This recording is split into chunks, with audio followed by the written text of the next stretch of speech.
It says fill in the background with blue-green color. Well, I'm going to add both blue and green. And if you look at the colors here, I have an ice spruce.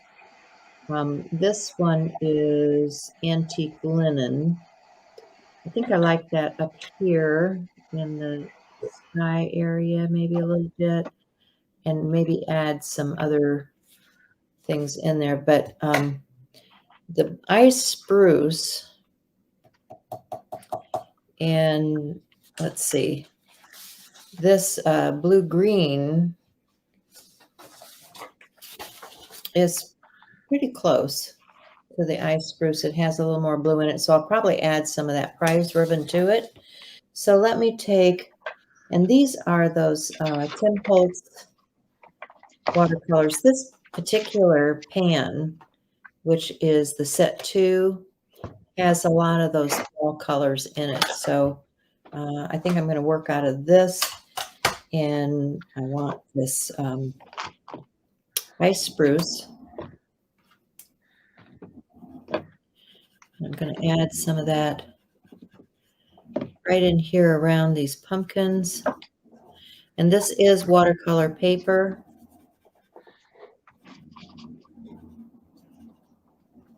So it will be absorbent.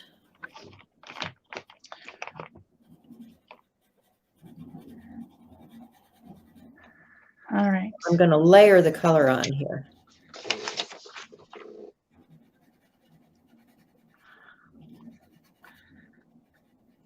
So step 2 is to fill in the background with a blue-green color. Now, I have noticed on folk art canvases and things that the color is not smooth. Oftentimes there will be shading, and it might be because of age. Like the ones that you might see around might have a lot of age to them.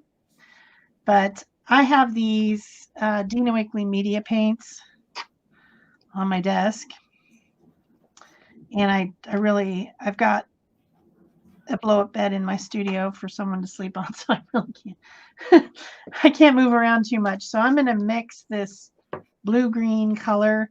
I'm going to mix a little bit of this ocean and then some of the lapis.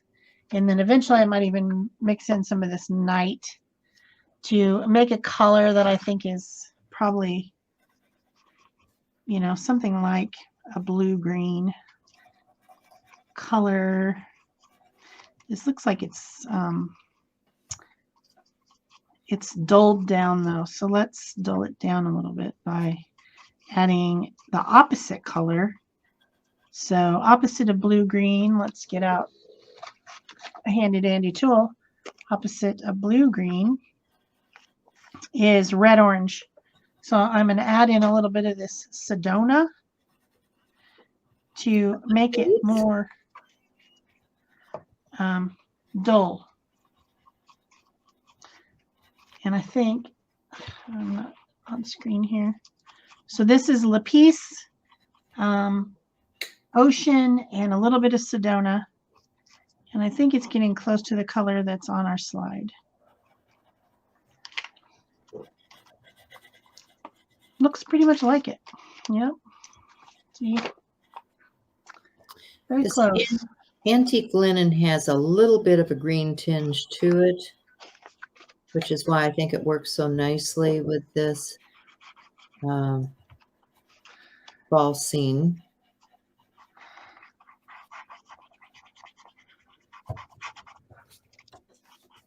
And I don't want a white background there, so I want to fill in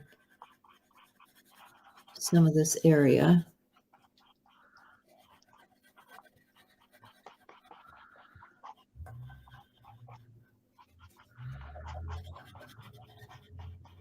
And I'm going to wet this down, and I'm going to add some.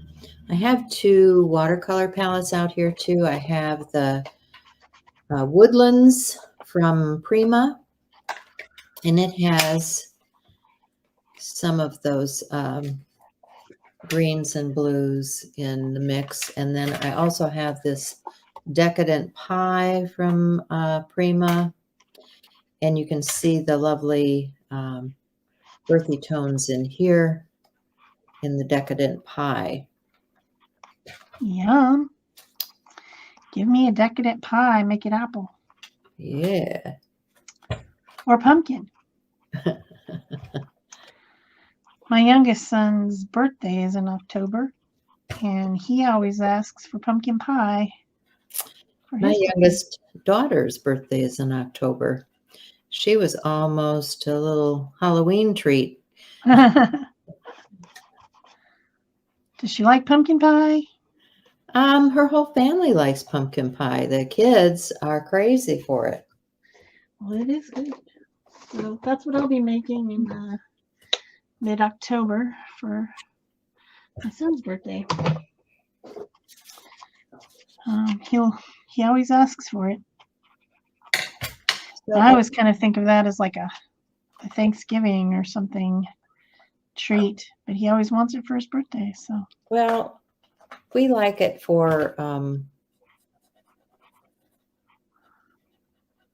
pumpkin is good for soup and for other things, not just pie. I like it for muffins.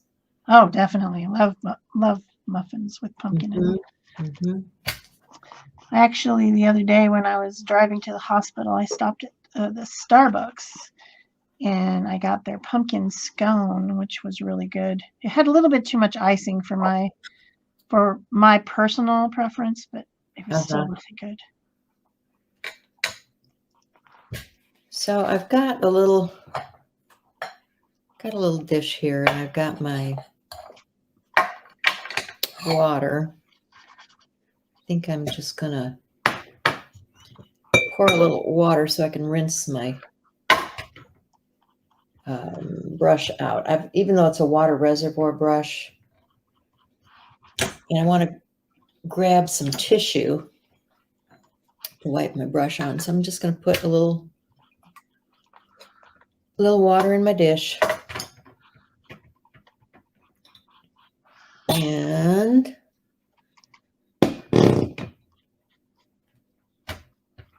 really I'm looking at this color right here, which looks very much like this blue-green. And I think I'm going to blend with some of that.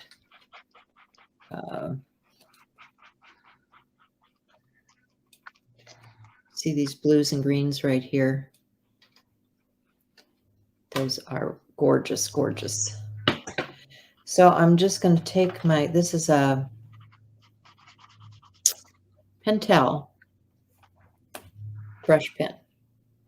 It's got water in it, but I'm also going to add some water to these blues and greens here. And I'm going to start blending out this background with that watercolor.